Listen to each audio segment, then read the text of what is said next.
SLBC సొరంగంలో గల్లంతైన వారిని గుర్తించడంలో సహాయక బృందాలు పురోగతిని సాధించాయి. 14 రోజులుగా నిర్విరామంగా సహాయక చర్యల తర్వాత ఒక మృతదేహాన్ని వెలికితీశారు. ఆ మృతదేహం గురుప్రీత్ సింగ్ ది అని భావిస్తున్నారు. మరిన్ని వివరాలు మా ప్రతినిధి స్వామికిరణ్ ప్రత్యక్ష ప్రసారం ద్వారా అందిస్తారు. శ్రీశైలం సొరంగ మార్గంలో సహాయ చర్యలకు ఈరోజు పురోగతి లభించింది. ఈరోజు మొట్టమొదటి మృతదేహం అనేది బయటకు వచ్చింది. ఈరోజు D2 అనే ప్రాంతంలో తవ్వినటువంటి అధికారులు అక్కడ గురుప్రీత్ సింగ్ టన్నల్ బోరింగ్ మిషన్కి సంబంధించినటువంటి ఆపరేటర్ అయినటువంటి మృతదేహాన్ని ఈరోజు వెలికి తీశారు. ఈ మృతదేహం అంబులెన్స్ ద్వారా ప్రస్తుతం నాగర్ కర్నూలు జిల్లా ఆసుపత్రికి తరలించడం జరిగింది. అయితే ఇది గురుప్రీత్ సింగ్ సనిప్రీత్ సింగ్ అనేది ఇంకా డిక్లేర్ చేయలేదు. అక్కడికి తీసుకెళ్లిన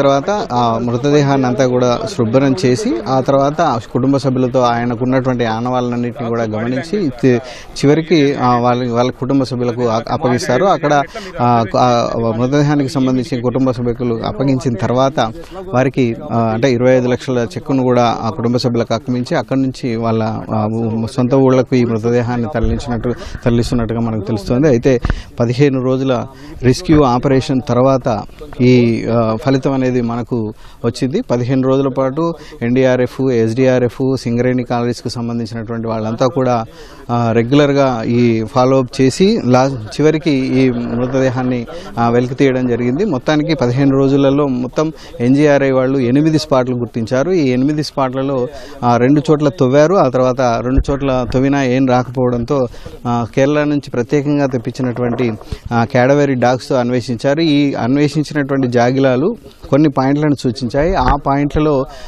మనకు ఈ తవ్వకాలు జరగడం జరిగింది.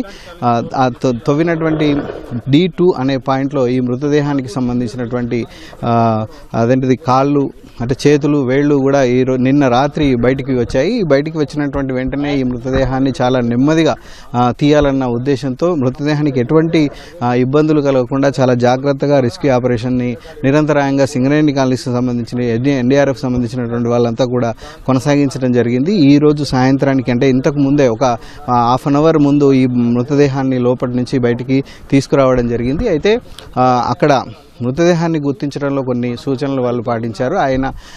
ఆ మృతదేహానికి ఉన్నటువంటి హైటు అలాగే ఆయన వేసుకున్నటువంటి బట్టలకు ఉన్నటువంటి రాబిన్స్ అనేటువంటి గుర్తు, దీంతోపాటు వెంట్రుకలు, దీంతోపాటు కాళ్ళు, ఆ షూస్ వీటన్నిటినీ గుర్తించి మనకు వాళ్ళు ఈయన గుర్ప్రీత్ సింగ్ అయి ఉండొచ్చు అని చెప్పేసి వాళ్ళు చెప్పడం జరిగింది. ఈ గుర్ప్రీత్ సింగ్ సంబంధించినటువంటి వాళ్ళు గుర్తించడం జరిగింది. అయితే రెస్క్యూ ఆపరేషన్ సంబంధించి మనతో పాటు రెస్క్యూ ఆపరేషన్ జనరల్ మేనేజర్ గారు ఉన్నారు. సార్ చెప్పండి, రెస్క్యూ ఆపరేషన్ ఎట్లా చేశారు, ఎట్లా బయటపడింది మృతదేహం? మేము గత 3 రోజుల నుంచి ఈ రెస్క్యూ ఆపరేషన్స్ని కొంచెం ఫాస్ట్ పేస్లో చేయడం మొదలు పెట్టామండి.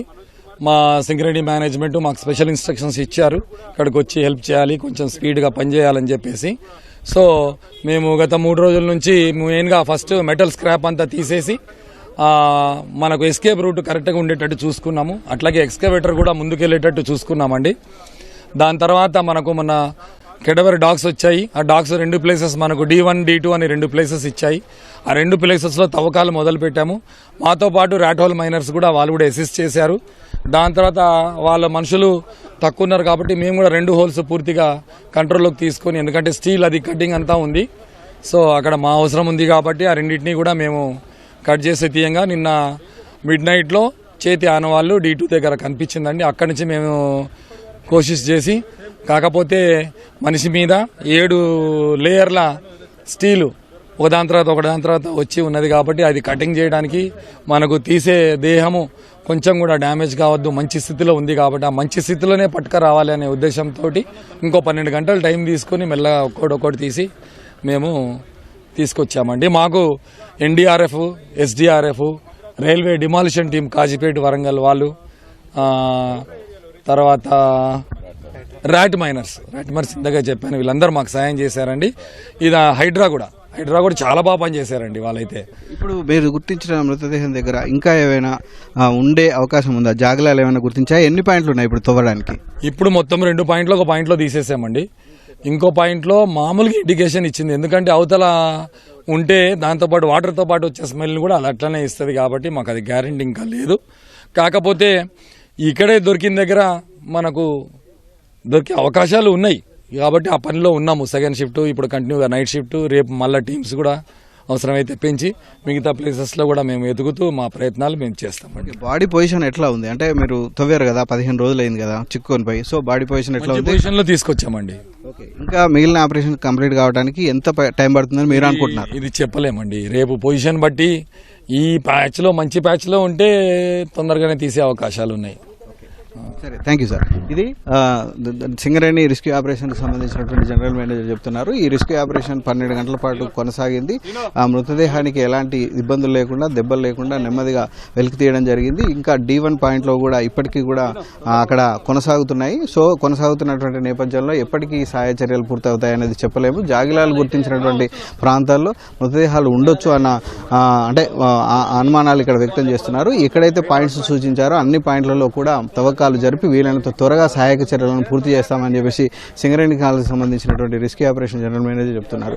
అయితే మొత్తానికైతే సహాయ చర్యలు అయితే ముమ్మరంగా కొనసాగుతున్నాయి. ప్రస్తుతానికైతే వెలికి తీసినటువంటి మృతదేహం నాగర్ కర్నూలు జనరల్ ఆసుపత్రికి వెళ్ళింది. అక్కడి నుంచి వాళ్ళ కుటుంబ సభ్యులకు చేరనుంది. ఇది సొరంగ మార్గంలో కొనసాగుతున్నటువంటి సహాయ చర్యల పరిస్థితి. Vote studio.